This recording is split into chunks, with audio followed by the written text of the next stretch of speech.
سورة الحديد. بسم الله الرحمن الرحيم.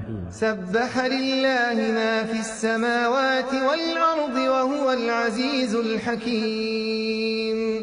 له ملك السماوات والأرض يحيي ويميت وهو على كل شيء قدير.